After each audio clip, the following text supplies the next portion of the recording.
Hi guys, I hope you all are doing good. आज मैं एक बहुत ही इंपॉर्टेंट सिस्टम के बारे में बात करने वाली हूँ which is called as respiratory system. बहुत सारे लोगों को रेस्पिरेटरी सिस्टम में बहुत दिक्कत होती है क्योंकि इसकी एनाटॉमी आपको लिटिल बिट कॉम्प्लिकेटेड लगती है ना। लेकिन ऐसा नहीं है, इसकी एनाटॉमी बहुत सिंपल होती है। तो आज मैं आपको एनाटॉमी के साथ साथ रेस्पिरेटरी सिस्टम की फिजियोलॉजी के बारे में भी बताऊंगी। और आज हम लोग जानेंगे difference between the external and internal respiration as well. तो चलिए, without wasting any time let us start with the video today.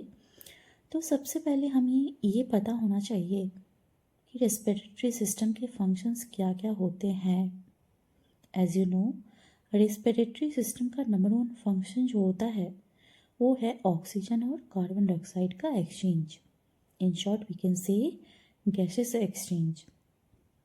हम अपनी बॉडी में ऑक्सीजन लेके जाते हैं और हमारी बॉडी से हम लोग छोड़ते हैं कार्बन डाइऑक्साइड, जो कि वाया हमारे लंग से बाहर निकलती है और ऑक्सीजन जाती है हमारे सेल्स में। And this is how we get the oxygen in blood. ठीक है। इन एडिशन टू दिस, क्योंकि कार्बन डाइऑक्साइड हमारे लंग्स हमारी बॉडी से बाहर निकाल रही है, तो ऑब्वियस सी बात है ये क्या निकाल रही है, ये निकाल रही है एसिड। क्योंकि जो कार्बन डाइऑक्साइड गैस है वो एसिडिक इन नेचर होती है। ठीक है। अगर ये आपकी बॉडी में अकामुलेट होती है तो आप सीधा सीधा लैंड करते हैं इनटू द रेस्पिरेटरी एसिडोसिस। इस चीज़ को हमारे लंग्स प्रिवेंट करते हैं। ठीक है। इन एडिशन टू दिस, अगर आप ध्यान से अपनी सांस लेते हुए हाथ आगे रखेंगे तो यू विल फील कि आपकी सांस वार्म होती है। डैट मीन्स आपकी बॉडी हीट का जो बैलेंस है ना वो भी लंग्स मेंटेन करते हैं, क्योंकि ये गर्म सांस को अपनी बॉडी में से निकाल के आपको ठंडक देते हैं। और इसके साथ साथ अगर आप यही सांस किसी मिरर के अगेंस्ट कर तो आपको पता चलेगा कि आपकी बॉडी आपके रिस्पिरेशन के थ्रू वाटर भी लूज़ कर रही है।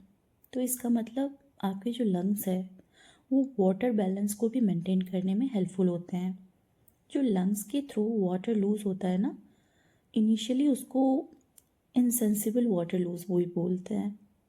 तो इनसेंसिबल वाटर लॉस जो होता है वो बेसिकली 500 ml के करीब होता है फ्रॉम योर लंग्स।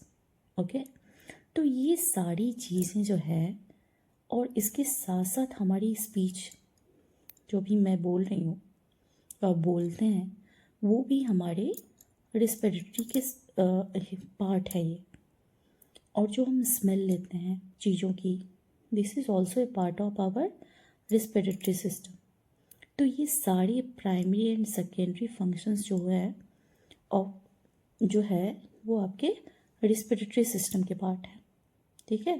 तो चलिए अब हम समझते हैं इसके स्ट्रक्चर के बारे में।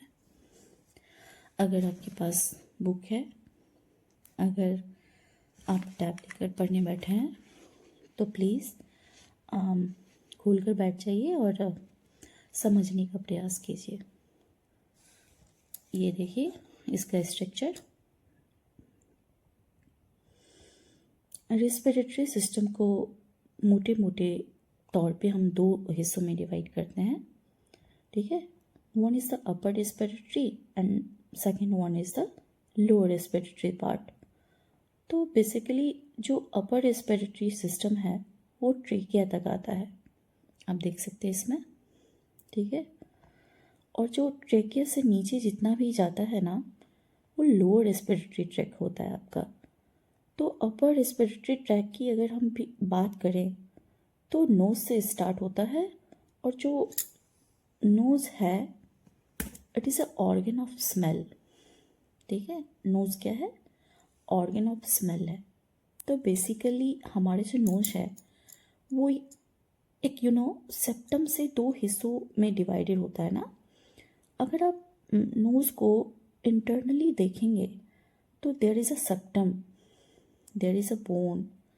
जो सेप्टम है वो लेफ़्ट और राइट नियर में हमारे नोज़ को कन्वर्ट करता है।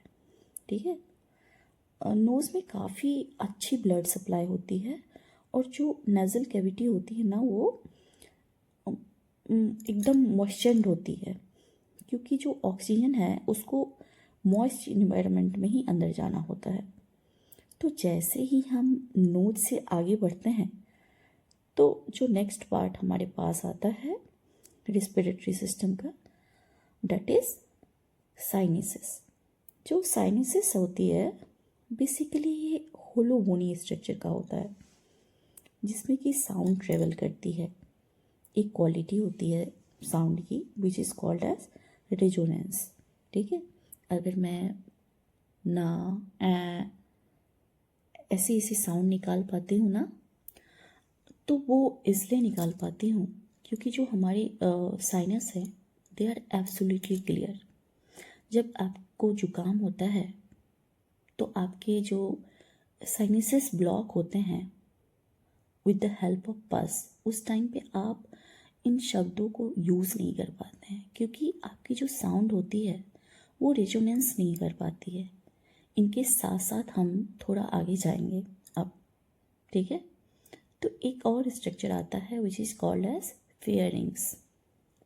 बेसिकली जो फेयरिंग्स है ये एक कॉमन स्ट्रक्चर है जहाँ से आपका डाइजेस्टिव सिस्टम और आपका रेस्पिरेटरी सिस्टम टेक्निकली स्टार्ट होता है।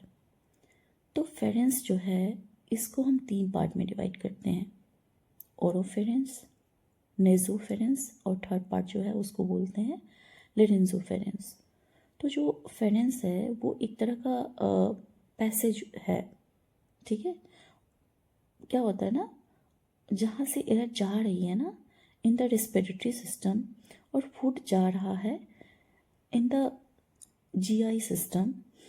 अब फेरेंस के बिल्कुल नीचे, ठीक है, हमारे पास एक लेरेंस होता है।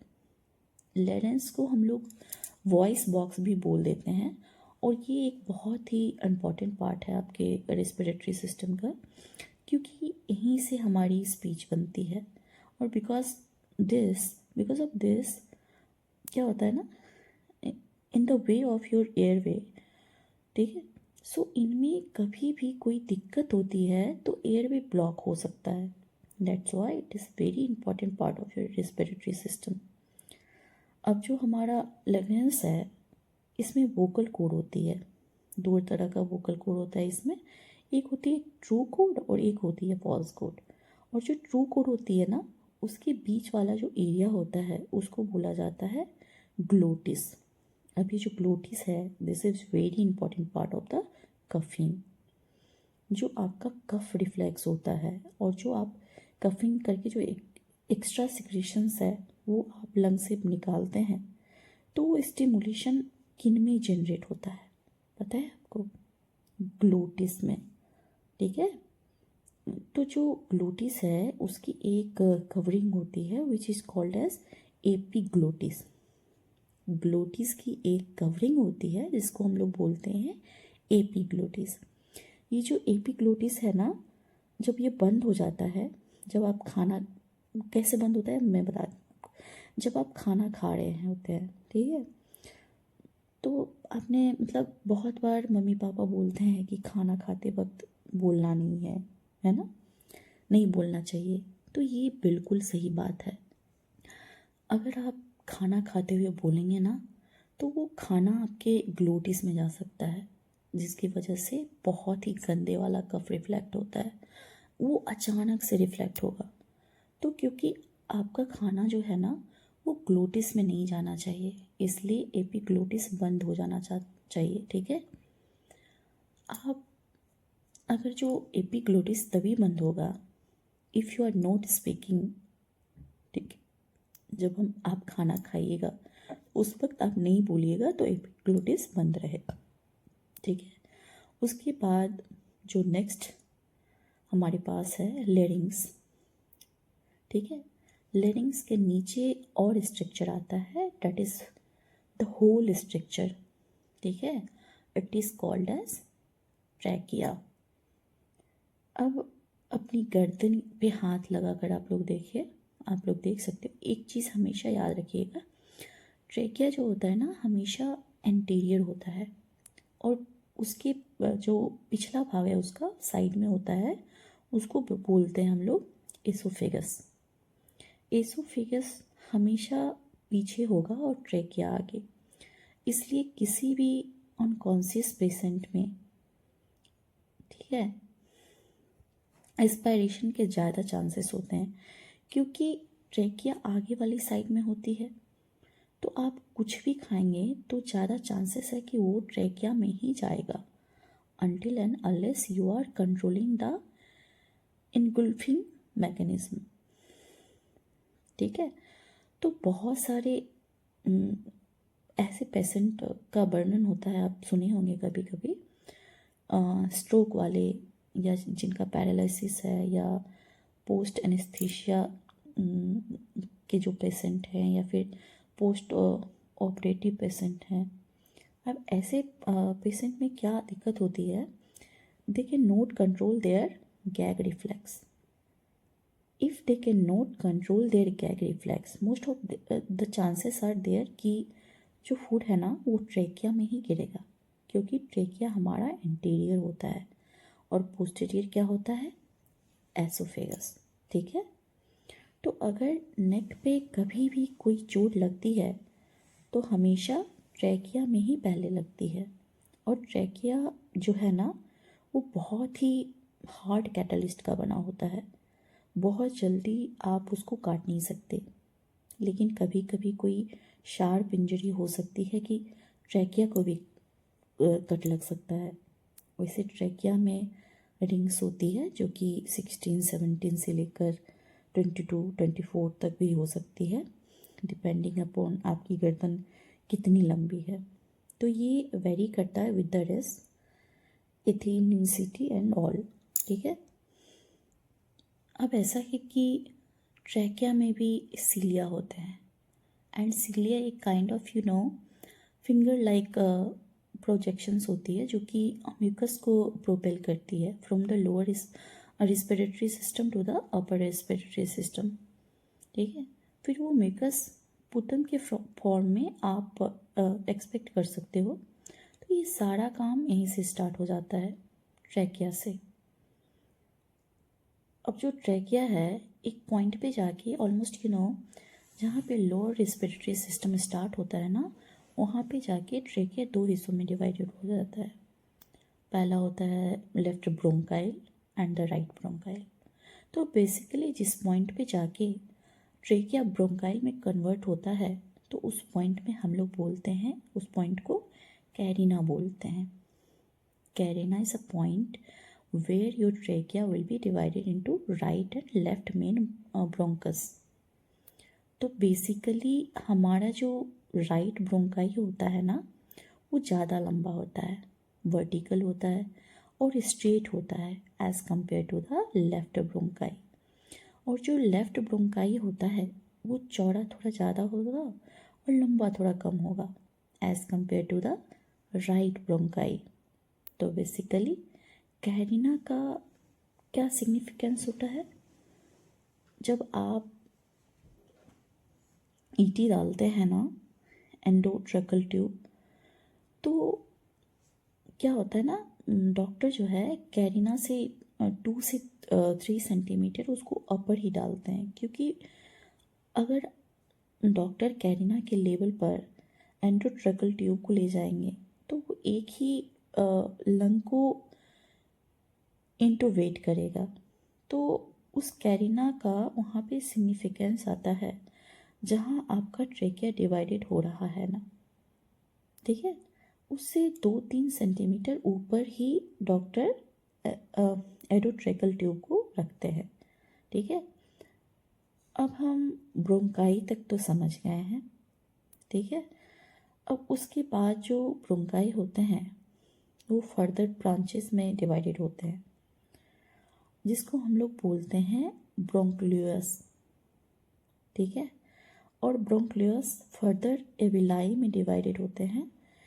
इससे पहले कि हम लोग फर्दर और टर्मिनल रेस्पिरेटरी सिस्टम की बात करेंगे, एक चीज़ मैं आपको बता देना चाहती हूँ, वो है ग्रॉस स्ट्रक्चर ऑफ लंग्स।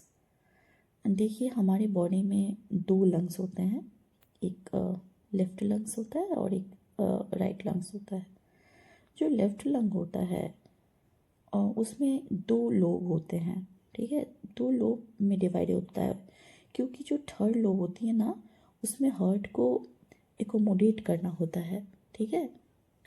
तो टेक्निकली स्पीकिंग जो लेफ्ट लंग को का जो सरफेस एरिया है वो कम होता है as compare to right lung, where as right lung has more surface area, क्योंकि इसमें थ्री लोब्स होती है, upper, intermediate and lower lobe. और जो राइट हमारा लंग है ना, जैसे कि मैंने आपको बताया, क्योंकि उधर हार्ट नहीं होता तो सरफेस एरिया ज़्यादा होगा, ठीक है, उधर। और हमारे लंग्स के आसपास में एक लेयर होती है which is called as pleural cavity. Basically that is a cavity. Cavity का क्या मतलब होता है? जहाँ पे दो लेयर्स होती है और बीच में गैप होता है। अब ये जो गैप है यानी कि कैविटी है, इसमें एक तरह का फ्लूइड होता है which is called as pleural fluid, ठीक है। अब जो ये प्लूरल फ्लूइड है इसका काम क्या होता है जानते हैं आप? अगर आपको एक्सटर्नली कोई ब्लो आता है ना लंग्स के ऊपर, तो उसको ये प्रिवेंट करता है, लंग्स को लुब्रिकेट रखने में हेल्प करता है। और वैसे भी न्यूट्रिशन एक्सचेंज जो है वो इसके थ्रू होता है, ठीक है। अब हम बात करेंगे, एक डिजीज़ होती है प्लूरल इन्फ्यूज़न की, ठीक है। प्लूरल इन्फ्यूज़न के केस में ये प्लूरल कैविटी में फ्लूइड का अमाउंट ज़्यादा हो जाता है और ये काफ़ी सारी कंडीशंस में हो सकता है। टू यूज़ थोड़ा सेंसिस करके ये एक्स्ट्रा प्लूरल फ्लूइड में बाहर निकालते हैं लंग्स से। जो प्लूरल कैविटी होती है ना इसकी दो लेयर होती है, ठीक है। जो लंग्स के साथ अटैच होता है उसको हम लोग बोलते हैं विसरल प्लूरा, ठीक है, उसको हम लोग बोलते हैं विसरलर प्लूरा। और जो बाहर वाली लेयर है उसको हम लोग बोलते हैं पैराइटल प्लूरा, ठीक है। तो इन दोनों के बीच में जो प्लूरल फ्लूइड होते हैं वो रहते हैं।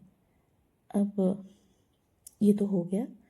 अब आप बस आ जाइए लंग्स के अंदर, हम लोग टर्मिनल एयरवेज के बारे में बात करने वाले हैं।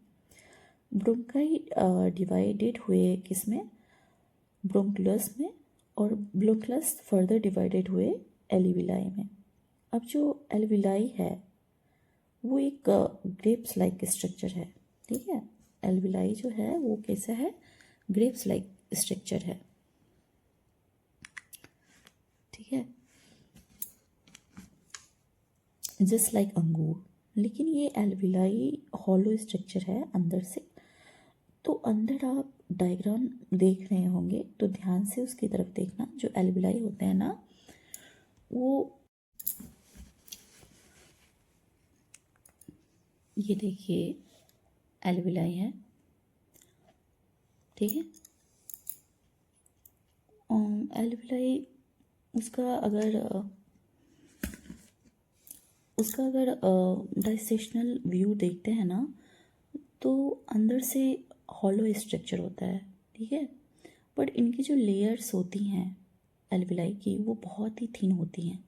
लेयर्स थिन होने के रीज़न ये होता है क्योंकि यहाँ से गैसेस एक्सचेंज होता है टू हाईली परमेबल मेम्ब्रेन होनी चाहिए, ठीक है।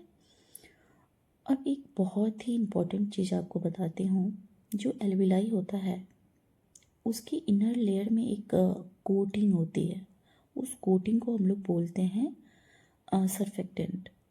यही रीज़न होता है कि आपका एल्विलाई कभी भी कोलैप्स क्यों नहीं होता, ठीक है। और सेकंड रीज़न ये भी होता है, जितनी भी एयर होती है ना आपके एल्विलाई में वो पूरी की पूरी बाहर नहीं निकालती आपके लंग्स।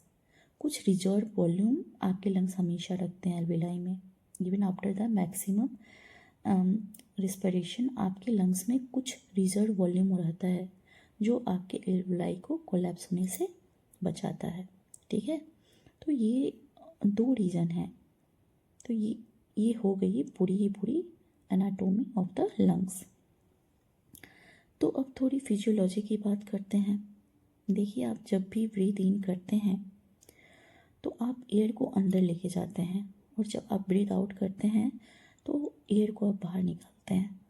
तो इस चीज़ को करने के लिए ना हमारे लंग्स में कुछ मैकेनिज्म होता है मसल्स के फॉर्म में, ठीक है। हमारी जो लंग्स के मसल्स है ना, वो लंग्स को एक्सपेंड और कॉन्ट्रैक्ट करने में हेल्प करती है। और लंग्स के बिल्कुल नीचे एक ड्रोम शेप स्ट्रक्चर होता है which is called as diaphragm. ये जो डायाफ्राम होता है, टेक्निकली स्पीकिंग, ये interior to posterior hormone lungs के पूरे सरफेस के नीचे कवर करता है ये, ठीक है। वो कैसा हुआ ना, ऐसे होता है, ऐसे, ठीक है, ऐसे कवर करता है वो। This is the diaphragm. और इसके ऊपर वाले एरिया में लंग्स है, और इसके नीचे वाले एरिया में एब्डोमिनल कैविटी है। तो थोरेसिक कैविटी को एब्डोमिनल कैविटी से जो डिवाइड कर रहा है वो डायाफ्राम है, ठीक है।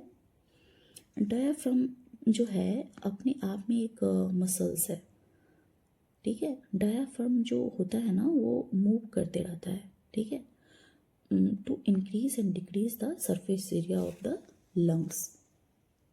अब जो आपको थोड़ी सी मैं फिजिक्स समझाने वाली हूँ। आपको ये तो पता है ना कि प्रेशर होता है, it is inversely proportional to the surface area. जितना कम सरफेस एरिया उतना हाई प्रेशर, जितना ज़्यादा सरफेस एरिया उतना कम प्रेशर। अब आप ये इमेजिन कीजिए कि कुछ भी एटमॉस्फेरिक एयर प्रेशर है और उस एयर को आपके लंग्स में ले जाना है, राइट। अगर आपका जो एटमॉस्फेरिक एयर है उसको लंग्स में लेके अंदर जाना है तो आपको लंग्स का सरफेस एरिया इंक्रीज़ करना पड़ेगा, क्योंकि जो एयर होती है ना वो हाई प्रेशर से लो प्रेशर में मूव करती है। अगर आपके लंग्स बड़े हो जाएंगे ना तो एटमॉस्फेरिक एयर आपके लंग्स में एंटर करेगी, क्योंकि जब आपके लंग्स का सरफेस एरिया इंक्रीज़ होगा ना तो इंटरनल प्रेशर डिक्रीज़ होगा, और एयर को कहाँ से कहाँ मूव करना है, हाई टू लो। तो जब हम इंस्पिरेशन करने लगते हैं तो हमारा जो डायाफ्राम होता है के नीचे की तरफ जाएगा, ठीक है, और हमारे लंग्स का जो मसल्स है वो एक्सपेंड कर देगी लंग्स को। तो इंटीरियर, पोस्टीरियर और लेटरली जो मेरे लंग्स हैं उसका सरफेस जो है इंक्रीज़ होगा, जिससे मेरे लंग्स का इंटरनल प्रेशर डिक्रीज होगा। और क्योंकि as compare to my lungs external air pressure is more, so the air will travel from more pressure to less pressure, okay. तो एयर जो है बाहर से मेरे लंग्स के अंदर आएगी, राइट।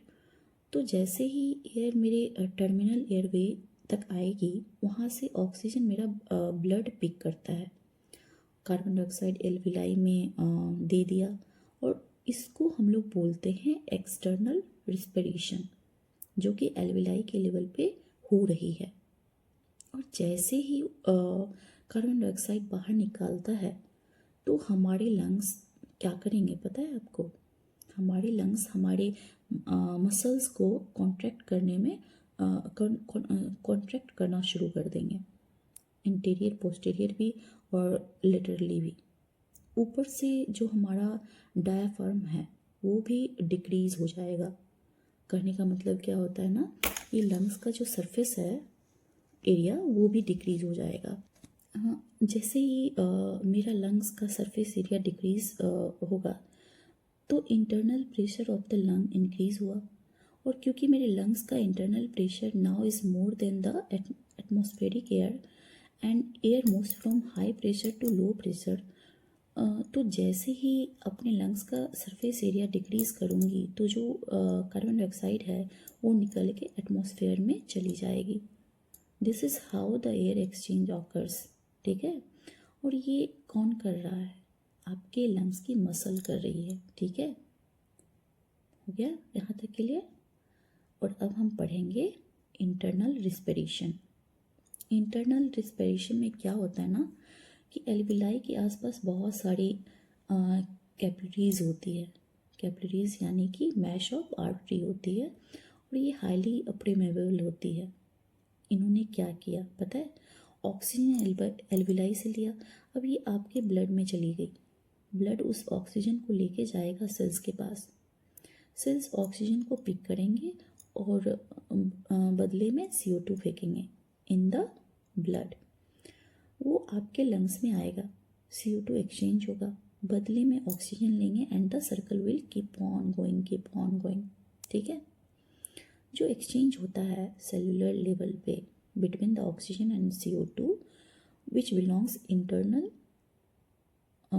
रिस्पिरेशन। ठीक है। अब जो एल्विलाई लेवल पे होता है एक्सचेंज CO2 और O2 का, उसको हम लोग बोलेंगे एक्सटर्नल रिस्पिरेशन। ठीक है। तो इतना आज तक रहने देते हैं हम लोग। आज हमने कितना कुछ सीख लिया, लंग्स का structure, trachea, bronchi, alveoli, internal respiratory, external respiratory और गैस एक्सचेंज, उसका मैकेनिज्म। ठीक है। तो ऐसी ही वीडियो और भी देखनी है आप लोग को तो हमारे चैनल को सब्सक्राइब करें।